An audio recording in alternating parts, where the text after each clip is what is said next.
Éric Trudel, vous le connaissez parce que ça a été un collaborateur de l'émission depuis quelques mois. C'est notre chroniqueur logement. Éric, il est responsable des communications à la FROC, la Fédération régionale des OBNL d'habitation de Québec, Chaudière-Appalaches. Mais c'est pas pour ça qu'on le reçoit aujourd'hui. On le reçoit parce qu'Éric a gagné un prix à cause de la manière dont il promeut dans son environnement un modèle de masculinité positive. Et ce prix-là, il a été remis par un organisme qui s'appelle Des Hommes qui changent. C'est un assez nouvel organisme. Il a été fondé, je pense, l'année dernière, en 2023. Oui, c'est ça. Ils ont fêté leur premier anniversaire au mois de mai dernier. Ouais. Ah, un an pile. Et c'est un organisme qui a pour mission d'accompagner les hommes et les organisations dans la promotion de codes masculins positifs. Et cette année, ils ont lancé un concours pour faire rayonner donc des initiatives d'hommes qui contribuent à l'adoption, à la promotion de masculinité positive au Québec. Et il y a différentes catégories. Et notre ami Éric, il a gagné le prix dans la catégorie citoyen, donc. Félicitations, Éric. Ben, merci beaucoup. Qu'est-ce que ça t'a fait de recevoir ce prix-là? Ben, ça touche toujours, hein. On sait jamais, c'est sûr que le but aussi, c'est de faire parler les organismes pour lesquels, là, je m'implique, là, parce que on m'a remis ce prix-là. Ben, en fait, le prix touche toujours quand même l'année précédente, c'est-à-dire ce qui s'est passé dans l'année 2023, dans ce cas-ci.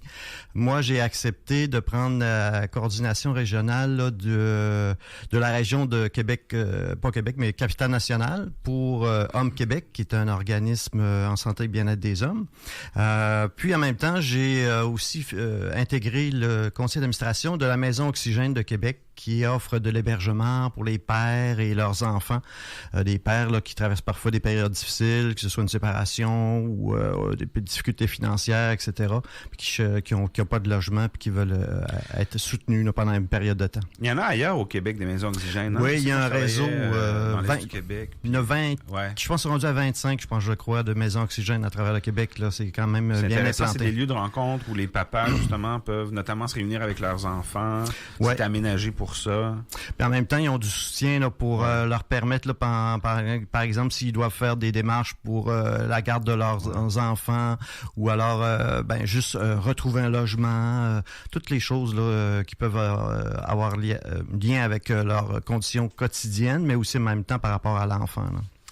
Puis j'ajoute à ça que tu as animé une émission ici à CKIA qui s'appelait Aujourd'hui les hommes, qui traitait de ces sujets-là. De quelle année à quelle année?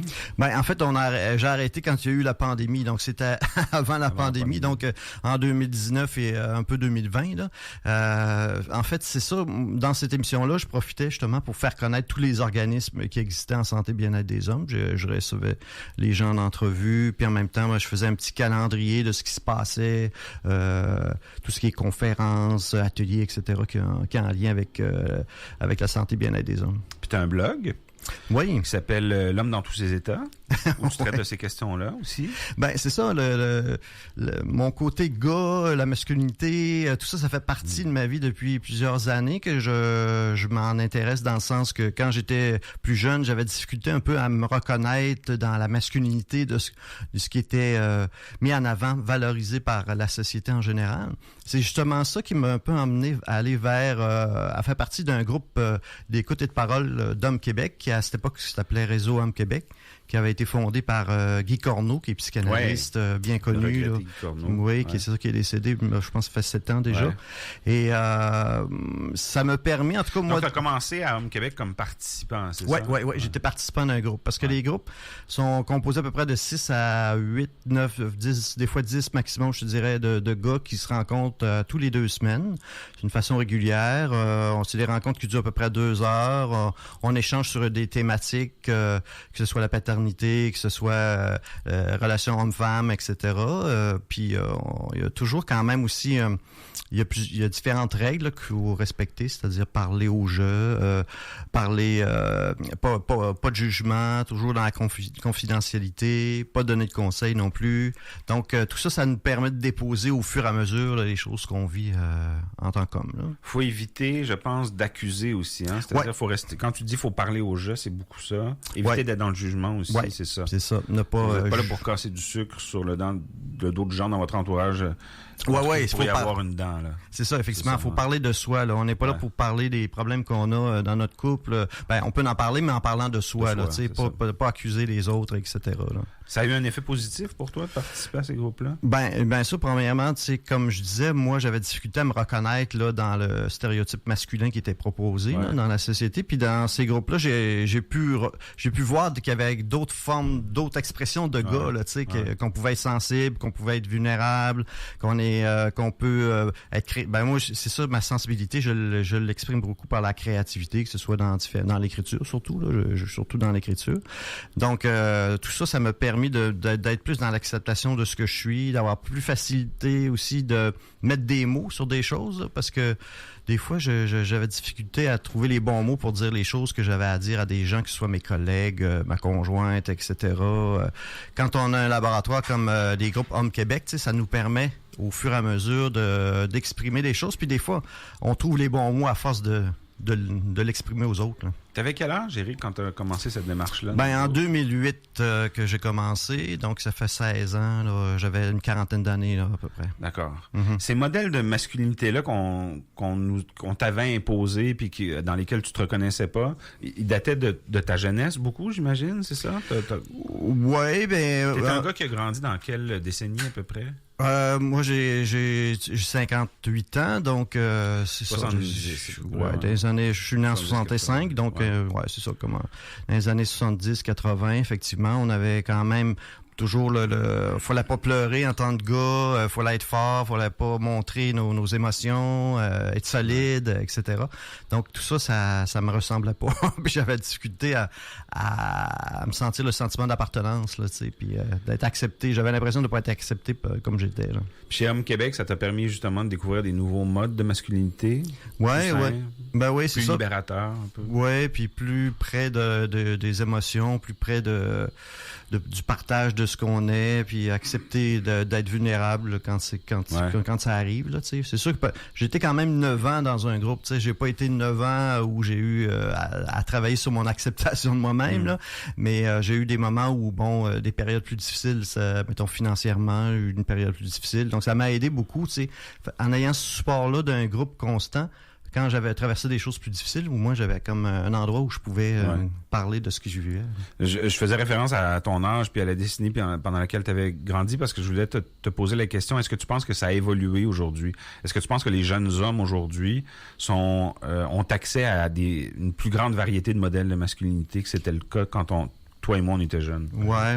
Ben, oui, mais il y a encore quand même on voit quand même des mouvements là d'hommes qui prônent plutôt le contraire, là, tu sais, encore quand même. On dirait que la balance d'un autre côté aussi, du côté masculinité toxique est encore très présente, là. Il reste que, aujourd'hui, on en voit de plus en plus des gars qui prennent soin de leurs enfants, qui vont les promener, tu sais, le côté paternité, je crois que ça s'est amélioré beaucoup, là, au niveau des gars.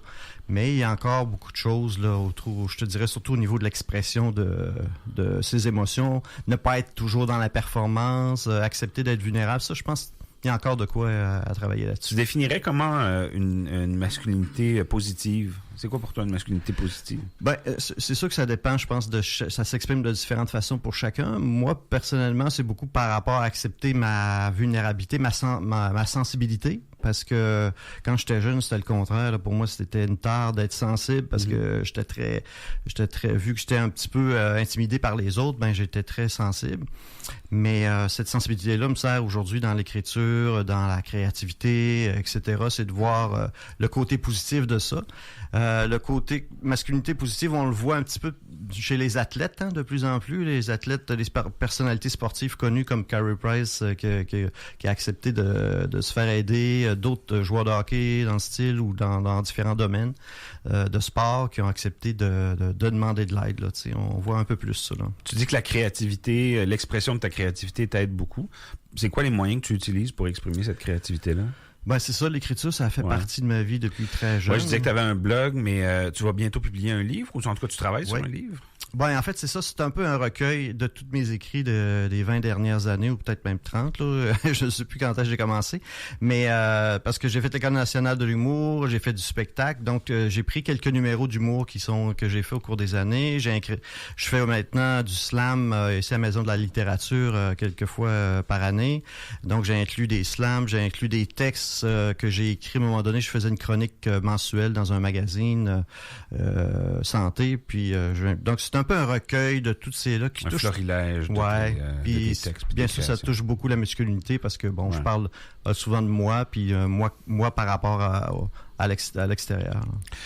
Tu me disais que dans les groupes d'Hommes Québec, ici, il y a de la place encore, hein, c'est ça, pour des participants? Oui, ici à Québec, en fait, on a 5 groupes réguliers, plus un groupe d'accueil qu'on appelle un groupe d'accueil. C'est un groupe où que n'importe quel gars qui a envie d'expérimenter c'est quoi des groupes d'Hommes Québec peut venir expérimenter. C'est une fois ou 2 semaines, ça se passe au Centre Lucien-Borne. Cependant, bon, pour l'été, on fait une pause, là. C'est la dernière cette semaine.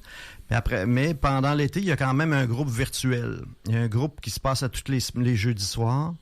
Si les gars auraient le goût d'expérimenter ça en attendant que ça reprenne à l'automne, ben vous allez juste aller voir là, sur le site d'Hommes Québec, là, puis on va vous dire là, comment vous inscrire au groupe du soir, jeudi soir, là, en virtuel. Parfait. Les informations sont sur le site Internet. Ouais. Tu dirais quoi à un gars qui est tenté par l'expérience, mais qui hésite? Ben, en tout cas, au moins de prendre... parce que tu peux aller dans le groupe et juste être en écoute, en mode écoute. C'est ce que peut-être... D'ailleurs, je te dirais même c'est ce que j'ai fait moi un peu au début, là.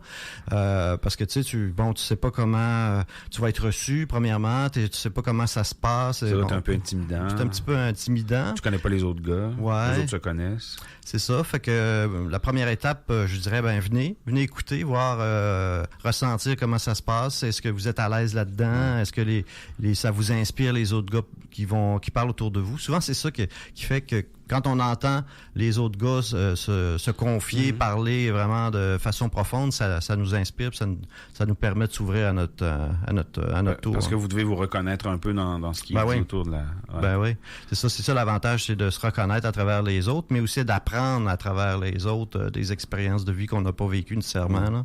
Ouais. Félicitations, Éric. Merci. Je rappelle à tout le monde que tu as un blog, donc L'Homme dans tous ses états, puis on surveille évidemment la sortie de ton... Oui, ça devrait être à l'automne prochain là, que je vais sortir ça. Tu vois, on aura l'occasion de s'en reparler parce que c'est la dernière fois qu'on se parle pour cette saison-ci de Québec Réveil. On va faire un break, on va prendre une pause pour l'été, nous aussi, mais on va te retrouver donc en septembre avec tes chroniques logement, puis on va évidemment suivre le processus de publication de ce livre-là, dont le titre est déjà choisi. Hein? C'est quoi déjà? Oui, c'est Fais le mal, mais fais le bien. C'est ça, fais le mal, mais fais le bien.